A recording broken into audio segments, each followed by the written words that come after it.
Tonight, we're not just watching horror movies, the horror movies are watching us. We're breaking down two iconic meta horror films in a pre Scream era. So grab your tickets, butter your popcorn, mind the aisles, and remember the call is coming from inside the screenplay. Hey everyone, I'm James. And I'm Derek, and welcome to Don't Be Dead. Today's episode is all about the pre-Scream meta slasher films, 1994's Wes Craven's New Nightmare and 1991's Popcorn. Yeah, and so Scream 7 is coming out, and we decided to talk about two films that came out and like before Scream, but still in the early 90s that kind of fall into that meta category because Scream gets a lot of credit for being like the I don't know what you call it, James, like the master of meta horror film. Reset the genre. It's never been done before, etc., etc. All that, it's like Scream saved horror and all this stuff. And it's like, while I don't necessarily I don't disagree that Scream is a great film and it did like give a jolt of energy into like the horror genre. Horror didn't really go anywhere in my opinion. I feel like it has to do with like mainstream. Like I think mainstream media had completely given up on horror mostly until Scream. But we wanted to talk about these kind of like unsung heroes because Wes Craven's New Nightmare gets brought up a lot in a great way for being like, before he did his swan song of Scream, this kind of walked Wes Craven's New Nightmare so that Scream could run. Although I really don't think that Wes Craven's New Nightmare is walking by any means. I think it's fantastic. And then you introduced me to this little movie called Popcorn from 1991. I love your popcorn shirt. Thank you. Yeah, it just stunned me how incredibly meta that movie was. And when you look at either of them separately, or like we're going to do kind of look at them both in a retrospective, it's insane how much the Scream franchise and meta horror pulled from these two movies. Now, spoiler alert, this show is for people who we assume have seen these movies because we're going to talk. The girls are going to talk. We're going to talk. Let's talk. If you've been here before, we don't just go right into talking about the movies, even though it's a horror movie podcast. What do we do? It's game time. Oh, we play games, bitch. You're always playing games. I'm a game playing ass hoe. So this game is called Now Showing. Since today's that's right. Since today's episode is all about like what is it showing? What are we showing? We're good. I mean, surprise, it's whole. But I mean, I wanted, I love that band. I wanted it to be the climax. It's excellent, Bill. Excellent, Bill.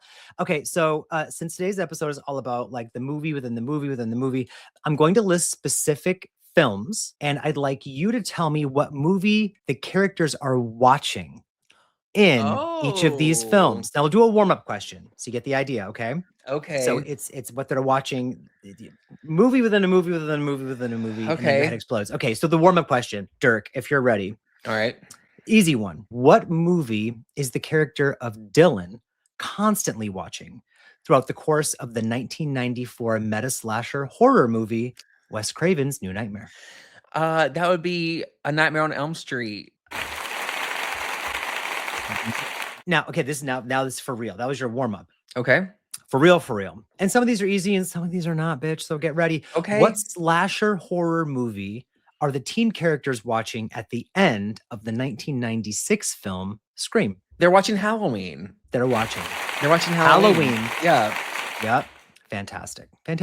This is good. Off to a good start. Oh my gosh. I'm feeling confident. Listen, Derek holds the record for the most, like the highest scores in the Don't Be Dead games, which I think needs to be some kind of Olympic event that we do at some point with like sabotaged, like javelin wielding, like something, right? From like Fatal Games. Yes, exactly. Okay. Giving Fatal Games, give Graduation Day, we'll give Death Spa, we'll give, all of it. Okay. Don't Be Dead games. Okay, next question. In the 1981 film, Halloween 2, that's French for 2. Mr. Elrod is passed out while watching what movie? Night of the Living Dead, James. Yes. So fantastic. In the 1998 horror sequel, Halloween H2O, you already know, what movie is playing in Sarah and Molly's dorm room? Scream 2. Scream 2. I almost was gonna ask you, what is the movie playing in the beginning when Marion walks in and finds Jimmy dead. She goes, Jimmy, Jimmy. And Oh he's like, God, yeah, because when but I don't know couldn't what it tell is. you. I It, don't know. it might even be like a TV show. Honestly, when she opens the door, the audio is like your stupid mind or something like that. I don't know what that movie is, so I'm not going to pretend. I'm not going to Okay. do that to you. Like, we're not trying to sabotage one another. This is a podcast where women support women. So, okay, what film is playing during the movie theater scene in Gremlins? Snow White. Yes. I mean, the official name is Snow White and the Seven Dwarfs, but I will give you Snow White. Girl, Because okay. there's even whistling and singing, right? Like, Yeah. it's so cute. I love I that want movie. one. I want I one. do want one. I would take a Gizmo or a Gremlin, either Yeah, one. Yeah. either. Mhm. And I am both of those things, depending on if I've eaten or not. Right. So, next one. In the original Nightmare on Elm Street, what movie is Nancy watching while she drifts off to sleep and ultimately encounters Freddy? Oh shit. Mm. I don't know. Romeo and Juliet. I don't know. We used to have an audio for You Didn't It Get was a It. Now scream. It was a scream. we don't have it anymore. Where is she? That counts. No, There you go. So yeah, you didn't get that one. So, but I didn't know this either. She's watching The Evil Dead. is she? Okay. Yes. And then it's funny because I do recall hearing that in The Evil Dead, there's some kind of poster that I think is like The Hills Have Eyes or something is in the basement. And so in A Nightmare on Elm Street, they're watching Evil Dead as like a hey, we saw Oh, that you did okay. that. And then I Yeah. think in Evil Dead 2, there's something like they did like it's cute. Sam Raimi and Wes Craven did like a little Maybe back and forth. okay. I am vaguely remembering seeing like that zoom in on Bruce Campbell's face now. All right, And then that was a good one. okay, the next one. In the criminally underrated action film Twister, what movie is playing at the drive-in during the F4 tornado? The Shining. That would be so cool to see at a drive-in. I know. Okay, early on in Rob Zombie's The Devil's Rejects, the Firefly family are holding up in a motel. What movie is playing on the TV in the background? They don't acknowledge the TV, they don't talk about it, but it is there. I've only seen Devil's Rejects like twice. Okay. And What was his House of a Thousand Corpses kind of compared to a lot? yeah, like Texas Chainsaw. So are they watching Texas Chainsaw? Oh, cool. Yeah, All right. it's just on the background. Okay, last question.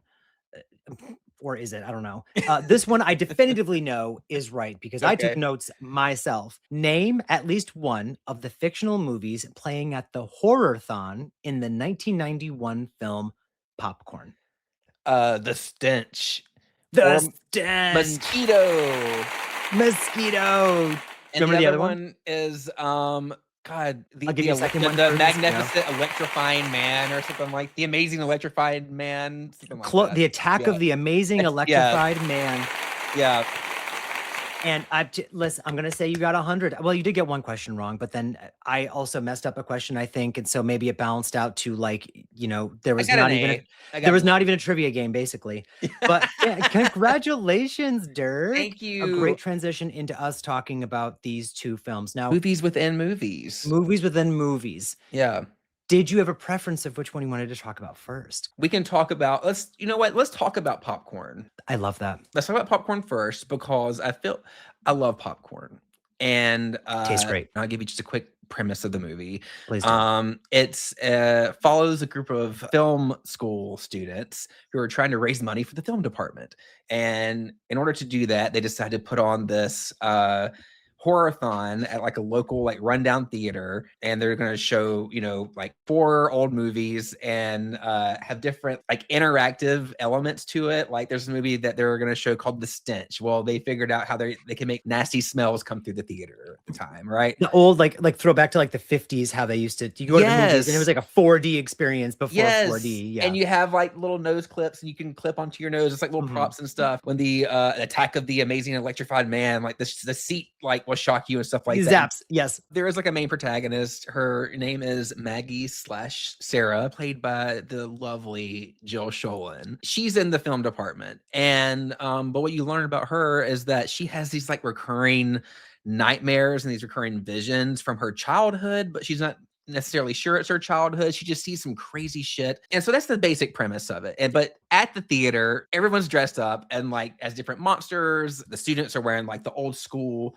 like cinema attire, like, you know, they're all dressed up and they have like the big like shoulder pad things and stuff. They were doing such a great job of throwing it back to like when it was such a spectacle to go to the movies. Yes, it was a big deal. And then, I mean, I'm jumping ahead a little bit, but I love to do that. The audience later is totally in on it, like from go. In such Yes. a great way too. They like killed it. And then the dream sequences, like you were saying before, they were giving like Clock Tower, the video game, if you played that. Phenomena. I have played Clock Tower 3. Dark-haired girl in like a white dress being like, Yeah. help me. And there's like swords and daggers and whatever. Very dreamy, dreamlike.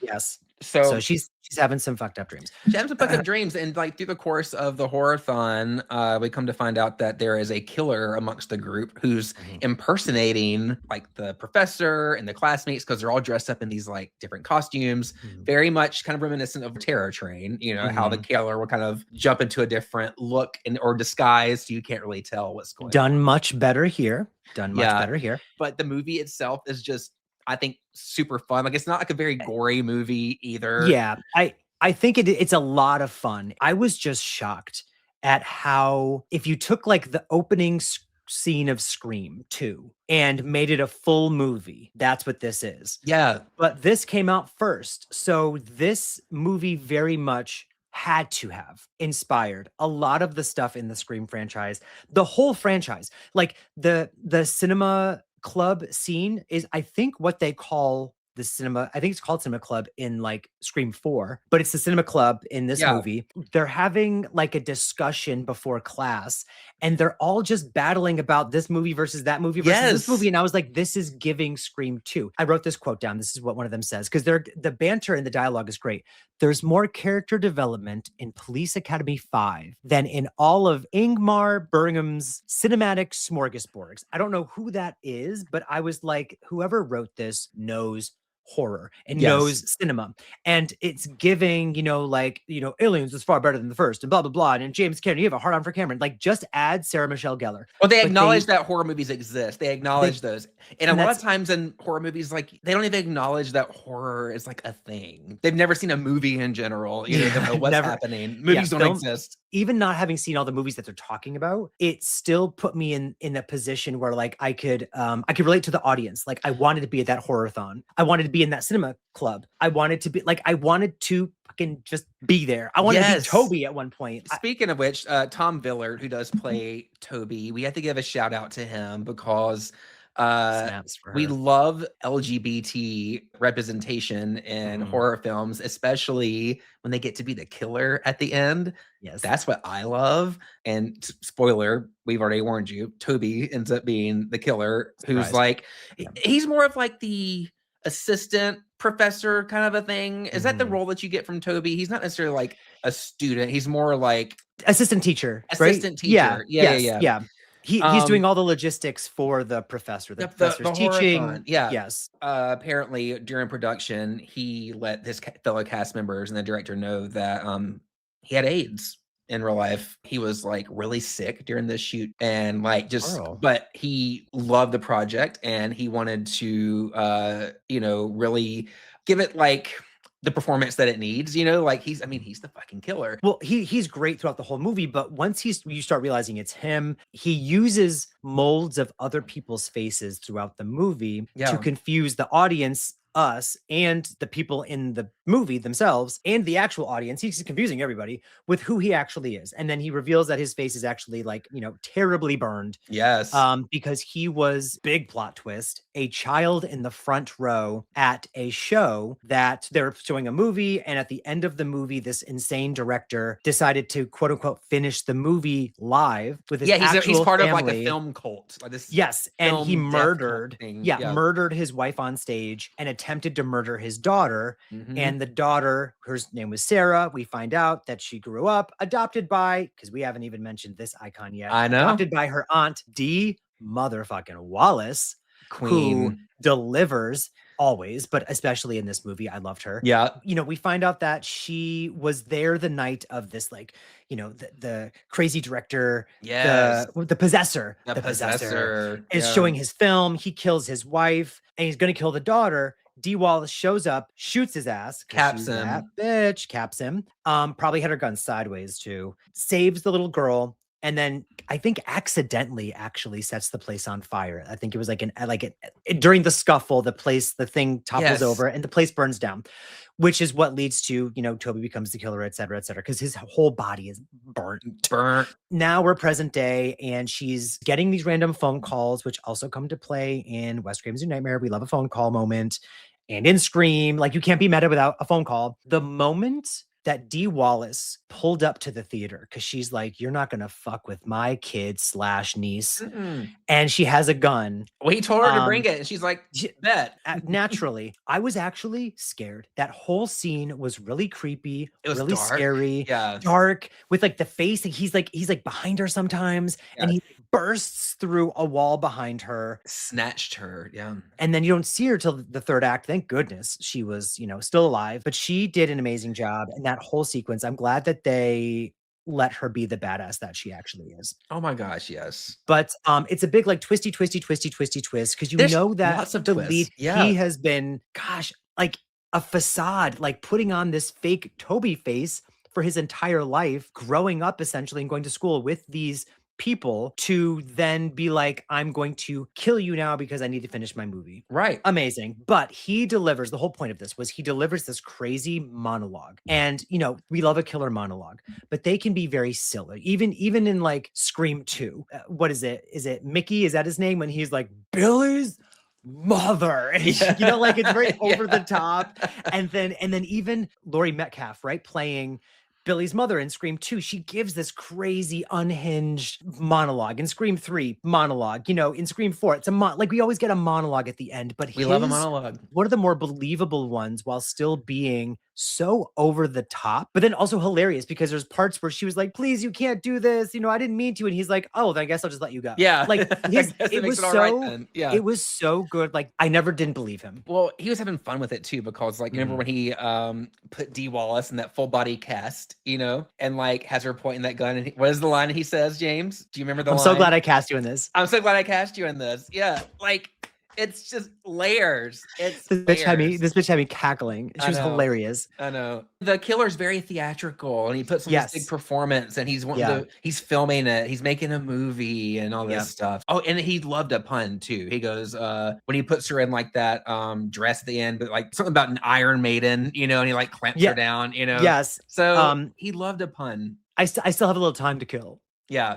Like, sir. So did you know that this movie had filmed for like 3 weeks before they fired the director, hired a new director, and fired the lead, who the original person they cast to play Maggie was Amy O'Neill from Honey, I Shrunk the Kids.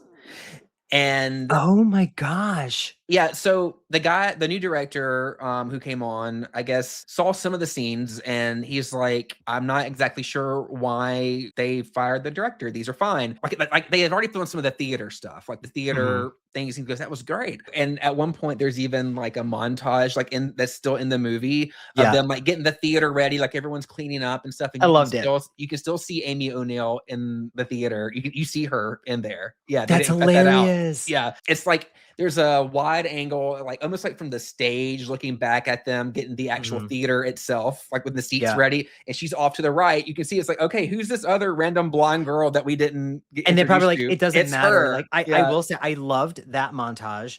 Absolutely giving. Well, I love all the reggae music they played. They're trying to make it seem like this movie's in like Southern California, but they actually filmed it in Jamaica and they're playing all this reggae music. Yes, they filmed it in Jamaica. So I'm watching the movie and I'm like, wow, this like early 90s hip hop soundtrack is so different than what we usually were getting. Like we were getting still like retro kind of synthwave. We weren't fully into, you know, like the late 90s where we're getting like grunge, metal, popular music and whatever. So it was very hit and miss. I was like, I've never watched a slasher movie that was like reggae music. Reggae. Was Yep. and it's like incorporated into the soundtrack, like into But the I score, never really. considered it and never I'm like, "Oh, this makes sense." You know, It it's made it so whatever. much more enjoyable and different. It stood out because later there's a scene where the lights go out in the theater and they're Yeah. like, bring out the band. I don't know. Like, we have to figure out something until the lights can come on. Bring You're out the gonna band. And riot. the There's 1,000 people yeah, in there. a They'll thousand riot. people. They bring up this reggae band, and it was so fun to watch. And the way it's Yes. spliced with the action that's happening elsewhere, I was like, I just don't understand how this movie is giving so much, and I haven't seen it like the entirety of my life. But yeah, it was filmed in Jamaica, and I love that. But I will say that so the movie is credited as being directed by Mark Harrier, Yes. who I guess is the director they brought in The new after. director. He Yeah. who what I could find, he is an actor from Porky's, Yep. and he never directed anything again. Nope. That was it. And that is just insane to me, and that breaks my heart. But the movie Yeah. came out great. I think so too. And like it wasn't well received like when it first had like its first theatrical run. Like it found like its audience really in like the home video like Which most movies did. era. Yeah. Yeah. And then like it's gained such a cult following since then. It's just Yeah. like, look, dude, that's unfortunate because I feel like he came in, he had to like clean up the pieces. You're like halfway through filming. You know what And I I mean? would And y'all never have yeah, known. we're gonna talk about New Nightmare shortly, but I did like there's kind of a similar parallel with them. There's this whole thought of like a director or like a movie writer who's like tortured by these demons, but the only way to get to find like an answer to get peace is to actually like write the script and do the movie, you know? Yes, And bitch. that's so like Wes Craven actually talks about that in New Nightmare. You know, that's Yeah. like that's Toby's motive, and that's something that Maggie's trying to do too, to try to It's uncover her trauma and like it's very those themes are like suggested in Popcorn, and then they're spelled out for you in Wes Craven's New Nightmare, but they are the same. And then the motive, well, she even the says whole that when he has Maggie tied up and Toby's saying, you know, I've got to do this movie, and she goes, on that makes sense to me, you know, because she's doing the exact same thing, you know, but yeah, less violently. less violently. Yes. Yeah. I thought it would have been a cool thing, like if that was gonna be like her brother or something. Like I thought I will say I'm glad it wasn't. I think this stands out more for not doing that. Although it would have made sense because a lot of movies did that kind of stuff, like a long lost sibling from an accident 15 years ago, quote unquote, that like they just magically forgot about. That's so 80s. Yeah. And this movie is very much, it's early 90s, it's 1991, but it still feels like a great extension of like it could have been 80s. It could have been 1989 as well. Yeah. Yes. It could have very much could have been around the same time as like Nightmare 5, Nightmare 4, the Friday 8 and 7. You know what I mean? Speaking of Nightmare 5. We have Yvonne from Nightmare 5, who I didn't like in Nightmare 5. Yeah. She's still in high school all these years later. Or I guess this is college maybe, but it's quite a few years after that movie, a couple of years, and she redeems herself greatly. I liked her a lot more in this movie than I liked her in Nightmare 5. I might like her more in Nightmare 5 now. Kelly Jo Minter. Kelly Jo killed it in this role. Love that she lives in both. She lived in Popcorn, she lives in Nightmare 5. She made a comment that's like, it's not your hair anyway. And I was like, yes, babe. Oh, yeah. She grabs that like Joy, that like bitch that Maggie's boyfriend takes to the movies. We didn't talk about these people, but like Maggie's boyfriend, Mark, who is a major league hunk. He's kind of stupid. Like he's a little dumb, but he's handsome. He pulls a Brady on her. He pulls a Brady. Yeah. He pulls up with another chick. Her name is Joy. And I will say, I kind of loved Joy. She was that bitch. She was that bitch. And she knew it. Gorgeous. Yeah. Yes. No, the confidence, listen, like if you're gonna, it's similar to like the Kathleen Kinmont, where like if you're gonna pull a Brady, you're gonna do it with one of these bitches. Yeah, it's one of these two. Yeah. So yeah, no, I loved her. She was great. But the boyfriend brings a date to the horror-thon, knowing that Maggie's working. It is weird. He's stupid. He is stupid for the duration. I remember at the end, he like saves the day, but kind of doesn't save the day. He like jumps on this giant mosquito prop. Zip lines down. Zip lines down and misses entirely. Everything. Yeah. Can we just, for a second at least, talk about these three amazing imaginary movies? They look real. Like when I was a kid, I thought these were actual like old movies of the I'm 50s not and I'm stuff, not you a know? kid, and I thought so too, and I looked them up, Derek, because I was like, we have to watch Mosquito. I know. I was gonna text you, and then I looked it up first, and I was like, shut the hell It's up, not it's not real. real. It's not real. Not real. Yea, though I walk through the valley of the shadow of death, you know? I will Like, say, yes, that whole yes. scene. There's a lot of God references in both of these movies too. Because in the movies within the movies, in this one, every movie, well, there's one line that I thought was hysterical that pops up. It's always get Washington on the line. That's in Yeah. all three movies. Yes. But You were always high voltage to me, Vern. I love that. so freaking good. I'm glad you liked this movie. I was gonna be heartbroken if you didn't. But there's lots of reference to God. So they're praying, like you said, at that one scene that walk through the valley of the shadow of death, and then God bless you, Mr. President, and then Amen, and then may God have mercy on our soul. There's a lot of that. A lot of God. A Mhm. lot of God. It's just Well, we kind of used like to be a proper there. country, James. It's church Yeah. and state, but Mhm. before they were separated, we were one nation under Right. God, Yeah. right? God Mhm. bless you, Popcorn, 1991. And then A New Nightmare, which we'll get into, it's very like on the nose with the God references, but I Yeah. love that both movies had it. The stench was cute with like the bad dubbing, you I know. love that it was purposely the bad dubbing. All of these fake movies are being played. There's like props, there's a big giant fake mosquito that shows up during the Mosquito movie, which is giving like the ghost face in Scream 2. Okay. Yeah. Again.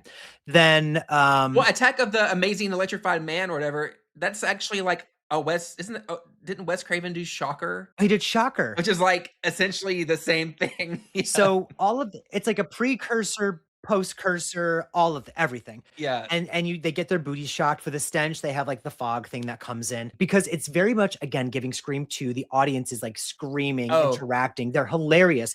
did So you write down "Kiss Me, Dick"? Did you write that one down? yeah, I got Kiss Me Dick and then Kiss Your Kiss your What? what? Yeah. We got people breeding in the balcony. Yeah. It's so good. It's just so good. So you actually liked it. That makes me very happy. I really liked it. There's also water sports. Someone gets peed on. There's a golden shower moment. Derek loves water sports. He loves recommending movies to me where someone gets peed on. I do. Rawhead Rex. I do. I do. I should look out for that going forward. But yep, I thought the movie was fun. It was creepy. It was scary. It was a good for her movie. I believed the killer I when know. he does meet his demise, which is like, holy crap. I will say it was a lot because the movie is very similar to Scream in the respect that the Yeah. kids are having a great time and everyone's acting very normally and naturally, but there are horrific things happening that most everyone's acting appropriately toward. But when he does get impaled by the mosquito prop, he is screaming and squirming in such a way that I was uncomfortable. Yes. So he dies horrifically. He does. And painfully. But and two, like if you haven't watched it, like much like James, if you're anything like James where he has to have characters that he can root for and like you'd like likable characters. I feel like all the characters, like the kids and like the students in this movie, are super likable. They were. Especially like Joni, the girl with the short blonde hair. She has a crush on Toby the whole time. Yes. And there's this one scene where he's about to kill her. Like she's upstairs, she's trying to do like the scents, and she's trying to like pipe them through. He comes behind her, and she thinks that it's it's somebody else. She thinks somebody else, and so she's talking to him, and she's like basically confessing that she has this huge crush on him. Yeah. And a big part of why he's doing this is he feels like he can't have a normal life, that he has to wear this mask the whole time, that no one will ever love him. But you have this girl here who's like confessing that you could have had it all, feelings for you, and he aborts mission and decides not to kill her. Give that movie a chance if you haven't. Yeah, if y'all haven't watched it, I mean, if you haven't watched it and you're listening to this, we did just spoil beginning, middle, and end, but I will tell you it is still a great time. These are like the Scream franchise.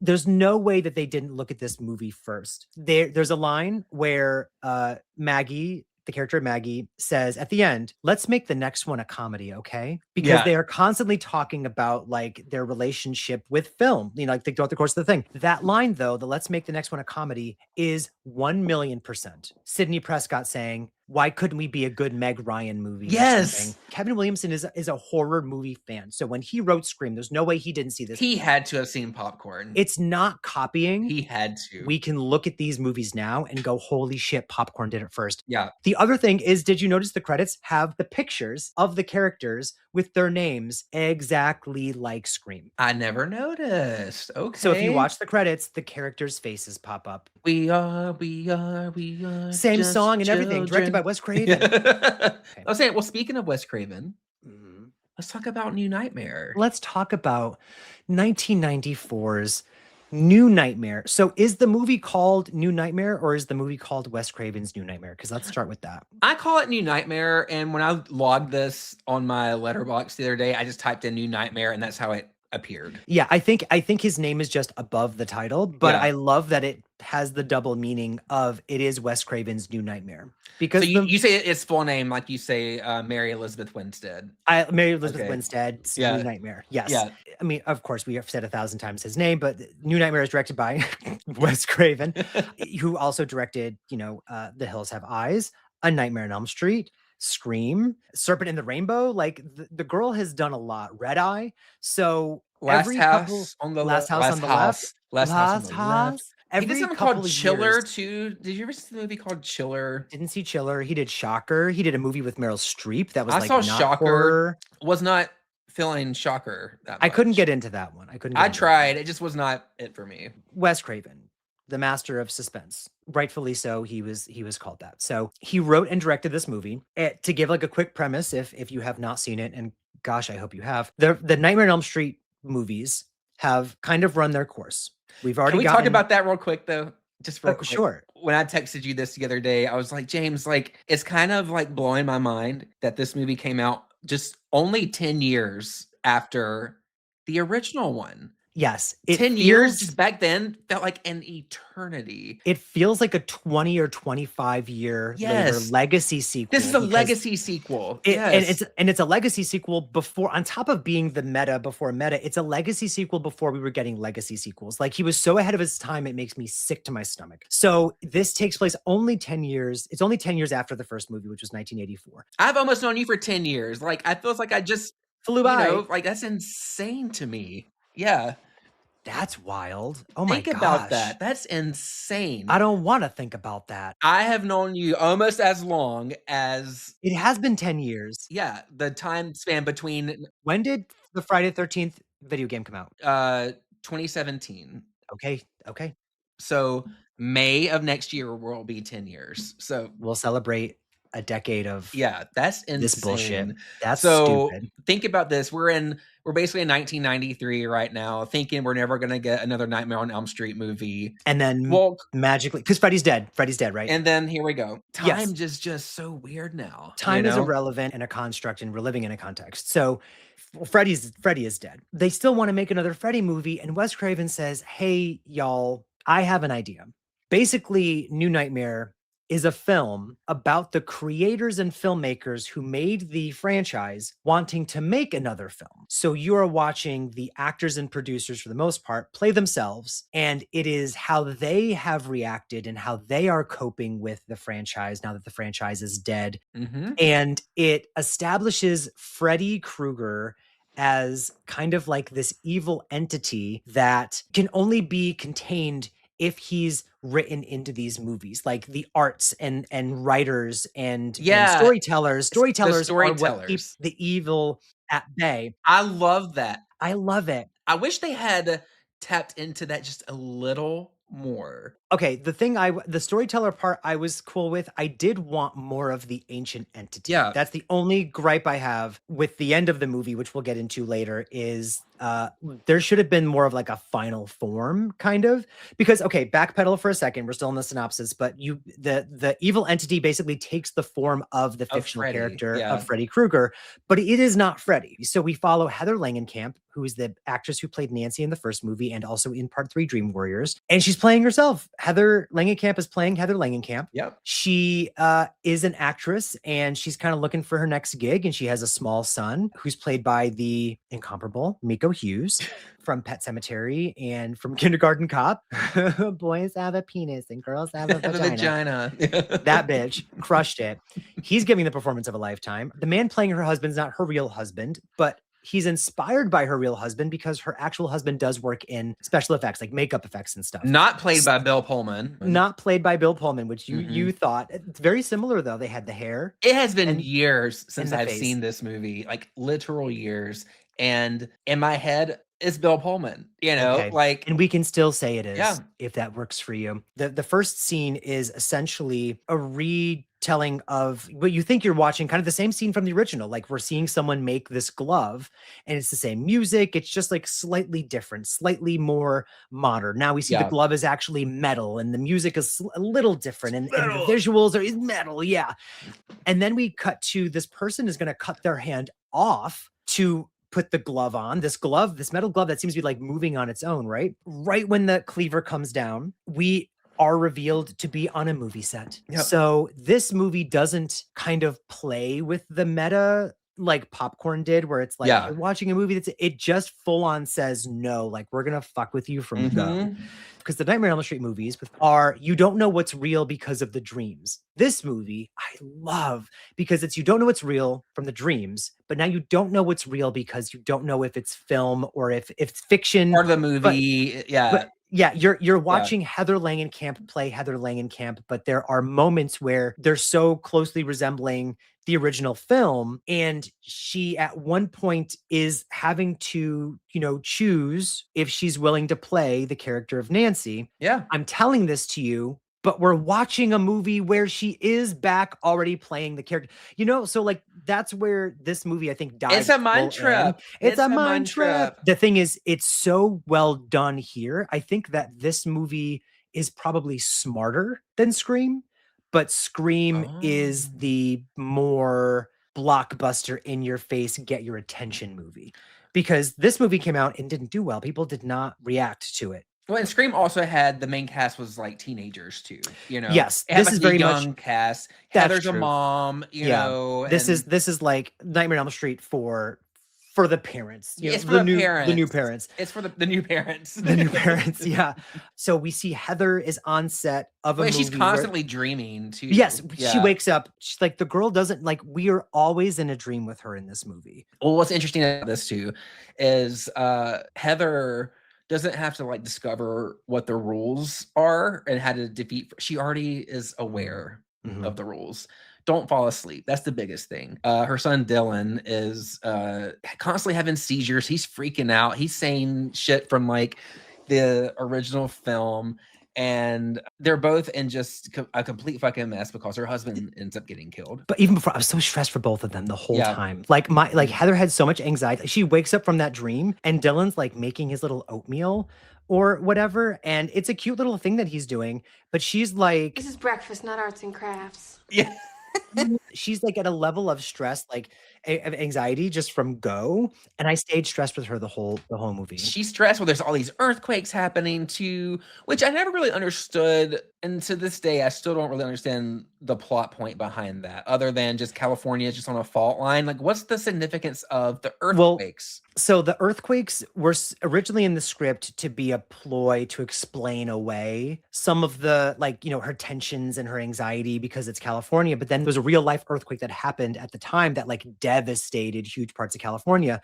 So they used footage from the actual earthquakes, like all the times they show like demolished, on the TV, down, whatever. Yes, on the TV, like all of that was real. Oh, the wall cracks and it looks like claws to us. Yeah. Yes, but it's like it was an earthquake. Or later she has the slashes on her arms and they're like, where'd you get these? And she's like, in the earthquake. Yeah. Yeah. You know who else had slashes?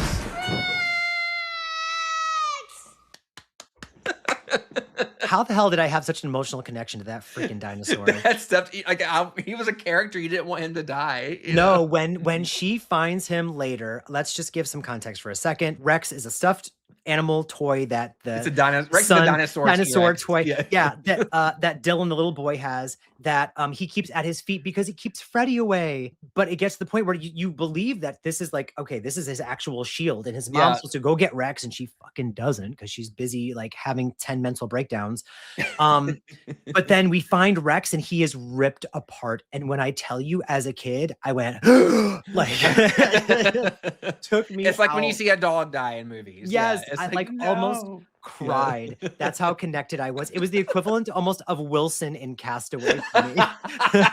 And I was just, oh my gosh, the way that Wes Craven wrote this freaking dinosaur into the movie. If I can ever get a stuffed Rex that has the 3 slashes and is sewed back together again, I feel like I've want, gotta seen have. those. Are those does that merch not exist? I feel They're like probably it out should there. exist somewhere. Yeah, I like a want line of one. Rex Yep. plushies. Yeah. I need that, and I also need to meet Miko Hughes.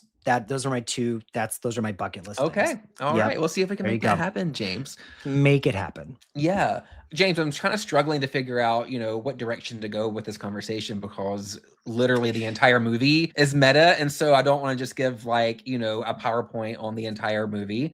What they also incorporate is like everyone in the movie is having the same nightmares, you find out. So this is the part that always really killed me that I just thought was so great is you're watching even Bob Shea, who was at the time the head of New Line. He's playing himself. Bob Shea is playing Bob Shea, saying to Heather Langenkamp, who's playing Heather Langenkamp, hey, Wes Craven, who's playing Wes Craven, is writing the script for this movie. Will you be in it? And there are so many lines of dialogue. We don't need to go into them. Just watch the movie that they are referencing the movie that we're currently watching. It was giving a lot of In the Mouth of Madness, John Carpenter's In the Mouth of Madness. Yes. Where that movie is you're talking about a book that comes to life.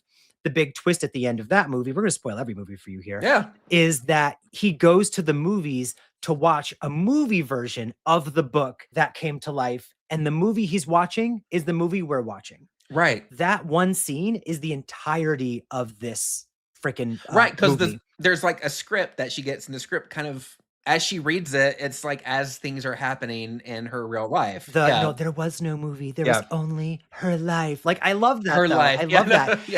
The movie within the movie within the movie is the entirety of the story. If you remove any piece of this puzzle, you don't have a movie. Right. Which is what I found so fascinating, which is why it's a psychological thriller, right? That kind of turns into a slasher movie later to the point where, like you said, Heather already knows the rules. Because the audience already knows the rules. So it's smart writing. Yeah. We already have a preconceived notion of Heather. We already have a preconceived notion of John Saxon. John Saxon is back playing himself. Yes. Then at the end, he's her dad again. He's playing daddy. So we already kind of gravitate toward him as a father figure. So he plays that as himself here, which was smart. Now, Robert Englund plays Freddy Krueger. And in this movie, he plays himself as an actor, but he is kind of an over theatrical version of himself, an over dramatized version of himself. He's but painting, but you kind of have a mistrust of him because he's Robert Englund. So the character of Heather gets to a point where she doesn't know if she can trust Robert because she's having these visions of Freddy. And so the audience doesn't trust him either. So it was smart on a lot of different levels. One thing I wish they did loop back to was what happened to Robert, because she calls him at one point and he leaves this, he has this answering machine and he's like, you can leave a message if you want, but we're going to be gone for a long time. So weird. But I'm like, well, let's circle back. You're Freddy, bitch. Where are you? What are your dreams? Yes. And this is the thing. When I watched it again, this is the first time I ever thought to myself, did John Saxon have some of these nightmares? Was John Saxon ever kind of plagued with do I play that character again? Yeah. Because it gets to the point where when later in the movie, Heather, who has been playing Heather this whole time, the question is, are you willing to play Nancy one last time? And she finally is talking to John Saxon, says, John, and why are you calling me John? Yeah. Why are you calling me Nancy, John? Why are you calling me John? He's already playing her dad, the character, her dad. She has to agree to be Nancy. And when she does, it's this big dramatic moment where, Freddy comes out of the sheets and he can finally cross over to the real world and this and that, whatever. But it was the first time I thought wow, did he have all of this kind of shit happen like Heather did? And then so in that respect, did Robert, because it kind of suggests that Wes did. Yeah. It's completely implied that Wes did because he admits that. He goes, because she even asked him, he goes, well, did you know what was going to happen? It's to her husband, and he goes, I had no idea, I did not, there's no way I knew that was actually going to happen, kind of a thing. Yeah. But that was in the script. Bob Shea's getting mysterious phone calls. Everyone everyone that's a part of the movie is getting, everyone's fucked up. Yeah. Everyone's fucked up. Yeah. Mental health, care was not available in 1994. And so they had to, they basically had to make a movie. It's also a great way to because audiences are going to say, why are you making another Freddy movie? He's dead. And they literally tell you in the Freddy movie, we have to make this Freddy movie because if we don't make this Freddy movie, you'll die. He will get out. He will actually get out and get you. And so I like this movie a lot. As I was watching it back, because again, I haven't seen it in a very long time, I do wish it had shown a few more kills, you know? Like, it was a lot of him trying to get to Dylan, right?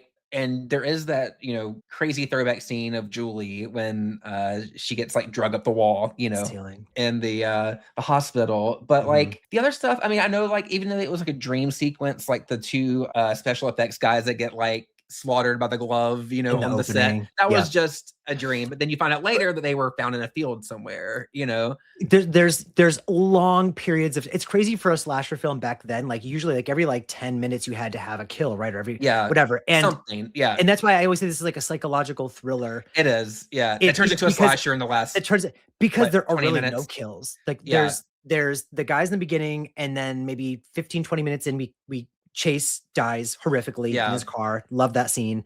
But then there's an hour and something, and there are no deaths until Julie. It's just it's just Nancy spiraling. Oh, that's what I wanted to say before, is it is just Nancy spiraling. And after watching it this time, I realized this is really just Nancy's story. Yeah. And I was okay with it being like, we don't see what happens to Robert. We don't, you know, we get the voiceover thing from Wes at the end, so we know what happens to Wes. We don't see what happens to Bob Shea. We are even introduced to an entire hospital staff that play a huge part in the third act. And they show up. We get some character moments. They get their comeuppance. One of them gets elbowed. One of them gets called an idiot. Like, done. And we never see them again, and that's fine. Like, it all basically just, and we never see John Saxon again. He rides off in that car. You know, you don't see Robert Englund again. No, but like John Saxon, did he technically just drive away and like, where is he? You know, like I think it would have been cool even if like Amy Weiss had a kind of a cool moment, like with encounter with Freddy or something, right? You know, I thought that would have been kind of neat too.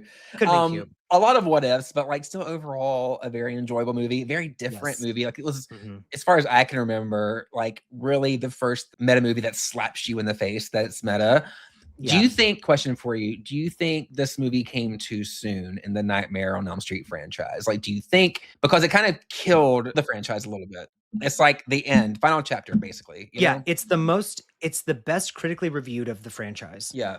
It made the least money of the franchise. Did it really? Wow. Yes. Okay. And so it's just, it sucks because so I do think it came too soon, but they also, it was a great thing to say like, oh, the 10th anniversary is coming up, because even though like we said, time is a construct and it felt like such a long period of time. Freddy's Dead came out a couple of years prior. Just right before. Yeah. Right before. So I like the idea of this, but this would almost be like, now that we're such, you know, lifelong horror fans, it'd been cool. Like, okay. Cause now like with like the requels and like the legacy sequels, like this could have happened now, you know, and then maybe in like the late 90s, we could have had another Freddy movie, and like the early 2000s, like something else. And then you get my only thing is it would have looked a lot different because Wes blew up after Scream. Maybe that'd be better, but well, maybe not though, because this My movie, Soul to Take was not that good. I did not like that movie. I really did not like that movie either. I also wanted to throw out there, because if we're making Scream references and stuff, if you noticed, and I did, that Heather Langenkamp is wearing light denim for the entire second half of the movie. And so is Neve Campbell in Scream. Wow. And yes, so I just love that he loves like a soft blue palette on his ladies. Okay. He knew what he was doing, or his costume people knew what they were doing. And then I never noticed this before. It goes along with like the characters talking about the movie that they're in happening a lot, and then references to, you know, like every kid knows who Freddy is, and he's like Santa Claus. Like Santa Claus. And Bob Shea earlier says kids love horror, like all that kind of stuff. Like she bumps into the nurse at one point and she's like, Freddy's trying to get my kid, and she's like, who, Freddy Krueger or something? Like it really speaks to that. But maybe I'm reading too much into it, but bitch, that's what I do. Is the doctor character. There's one character in the movie who's like, Heather Langenkamp, you're a crazy bitch, and we're going to try to take your son away from you because we think your son's a crazy bitch, and we think he's a crazy bitch because of you. We're like, putting him in foster care. Yeah. Yes, we put him in foster care. Like which technically, this little boy's not getting any sleep. He's talking about Freddy Krueger in his dreams and making weird comments and doing weird shit, all this stuff. The doctors are like, where is this coming from? And they look at Heather Langenkamp, and she is just distraught. you know, she's a mess. And then she shows up and she has wounds and she's frantic. And they're like, her you need to hair's sit gray. down. Yes, her hair's turning gray. Her So roots are showing. I understand her, like, why she's in the movie in this role, in this capacity. I looked at her now, looking at this from like the meta, like every character represents like a movie something, like it's all self-referential. I looked at her as like the crotchety, pretentious movie critic who is going to question and comment on everything that's happening. And everything that's happening is like, you look down on the genre, you only see it as being a negative. It's only a negative impact on kids. She always says, like, you don't let your kids watch your films, these movies. Yeah, your films. And then when she says something along the lines of like, maybe he did, she gives her such a side eye. This actress was amazing who's playing the doctor. But that's how I looked at that character. We're gonna cut this evil out of him. Yeah. Oh, I loved that scene when the thing like that wraps around. Yeah. So good. But yeah, that's how I looked at her. Oh, and shout out to Lynn Shay just appearing as a nurse. Yeah. Look at us not even mentioning Lynn Shay, who is in the original and then pops up in this one as a nurse, as a very endearing nurse. She's so sweet and so nice. She's like, he's gonna be okay. Yeah. And what hospital doesn't let the mom stay with their kid? You know what I mean? There was a lot of weird HIPAA shit going on in this movie. I know. Because like, she was like, the visiting hours are over, Mom. Like, go home. Man, this is my kid.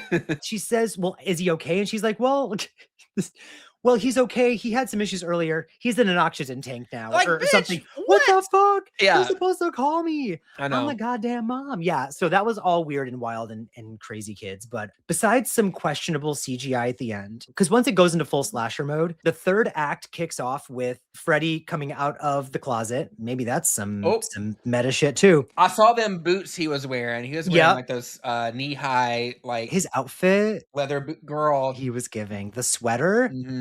Upgraded Gucci, Prada, elegance. We see fashion. You, ho. Yeah.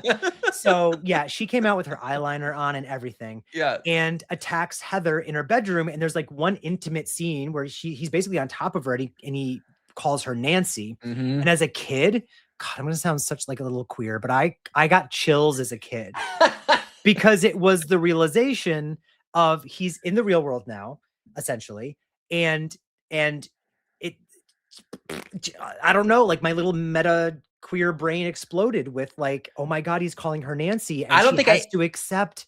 My brain couldn't even process exactly what all was happening when I saw this as a kid. I knew what was going. I knew like the basic plot. Okay, they're pretending like the Nightmare on Elm Street was just movies and we're in the real world. But like all those little subtle bits of dialogue just went right over my. How old was I on this? In '94 when this came out, I wasn't even 10 years old. I was like 8. Yeah, Ooh, I was 8 years old. I was 8. Same, but I was such a horror for behind the scenes stuff at 8 years old that I was like drooling over this movie. So that kicks off the third act. And then it's, I think, you know, I love a sense of urgency. I think this movie has tons, but it turns into aliens. You know, she has to go rescue Newt. Exactly. She's gonna rescue Newt. Yep. 100%. You know, we are introduced, there's a lot of setup and payoff in this movie too. We're introduced to the story of Hansel and Gretel in the beginning. Yes. And iconically in Hansel and Gretel, in this version, it's sleeping pills instead of breadcrumbs. So she takes the pills to fall asleep to go find Dylan. And then again, questionable CGI, some weird like boom, pew moments, you know, with the sound effects. Yeah. And some of the music, it gets weird. It's crazy how drastically kind of almost unserious the third act becomes in just the last like 15-20 minutes when she's in like the dreamland and stuff, but still loved it. I still stan. It's fun. And speaking of the Hansel and Gretel moment, I mentioned this very briefly earlier, but the biggest character development moment that I noticed this time watching is that Heather Langenkamp, for some reason, thinks that Hansel and Gretel is too violent for Dylan. Oh, like she's so stressed with him. She's so overprotective. And they're reading right in the beginning of Hansel and Gretel. And she's like, happily ever after, they went home, pew. And he's like, that's not how it goes. And she's like, it's just too violent. And then he, amazingly, Miko Hughes, again, where's the Oscar, recites the whole rest of the story. And she's like, what the fuck? Like, but at the end of the movie, everything's wrapped up. It's all said and done. She's looking at the script, which is the script of the movie that we're watching. Again, iconic, Wes Craven, love you. And Dylan says, is it a story? And she says, yeah, it's a story. And then she proceeds to start reading it to him. Yeah. So her character development is that kids love horror and who gives a shit? It's gonna be fine. Exactly. He's gonna be fine. He's gonna be just fine. Look at us. I It's mean, really worst not case that scenario, serious. he'll make a horror podcast later in life. It's okay. Movies don't create psychos. Movies make psychos more creative. Thank you. Now, do you have any thoughts on comparing and contrasting the two movies? Well, like I said before, I think that, the similar thread between the two is that plot of like the movie creator having to finish their project to kind of get some sort of resolve in their life. In Popcorn, it's Maggie trying to remember her past. It's Toby trying to get closure from the fire. And this one, it's Wes trying to fucking keep Freddy or this ancient entity from escaping into the real world. So I think those are the two closest examples of how these two are similar for me. What about That's you? perfect. Yeah, no, I love that. I love that both movies kind of speak to the idea of like the way we consume movies. And especially horror. And it's the reason it's more kind of prevalent over other genres. Like meta wouldn't work as well in like a romantic comedy. Yeah, exactly. Both movies use dreams as a kind of like binding agent to connect the protagonist in reality to the antagonist. Like they both do it in totally different ways, but I loved that aspect. And then both movies revel in being like about horror fans, but also for horror fans. Right. But doing it organically. I mean, this is going to be a little pretentious, but like the movies are kind of too smart for their own good. Popcorn included, like they're both very well written movies and masquerading as just silly slasher films. I like that you say that because I think that because the reason we did this is because the new Scream movie is coming out. Scream 7 is upon us. Some of the later installments in Scream, like especially 5 and 6, just kind of grate my nerves. When they're like self-referential, it's very on the nose and they try too hard and like they throw it in your face constantly. And it doesn't seem as subtle or as organic as it did in the earlier Scream movies or even in these. And I think that's something that they can maybe tweak a little bit. It's like, okay, the whole, like especially, I always go back to the scene of Mindy in her fucking living room giving a whole spill about the movies, and I'm just like, it just that whole requel.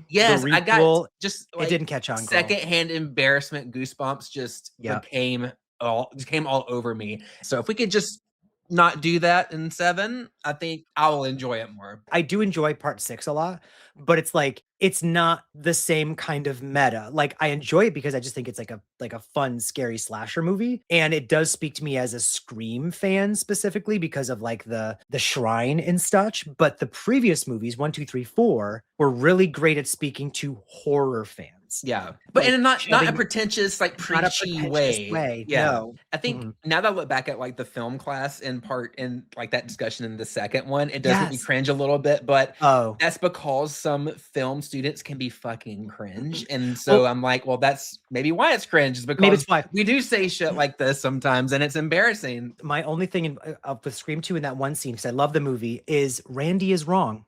Randy corrects someone who says aliens, stay away from her, you bitch. And he's like, I believe the line is get away from her, you bitch. Whichever line he says it is the wrong line. And I just wish that he says stay away from her. And I think it's actually get away from her, you bitch. Yeah. So I'm a little upset with him well, I can't be upset because then he died. He died for his sins. Yeah. He died for his sins. He got it wrong.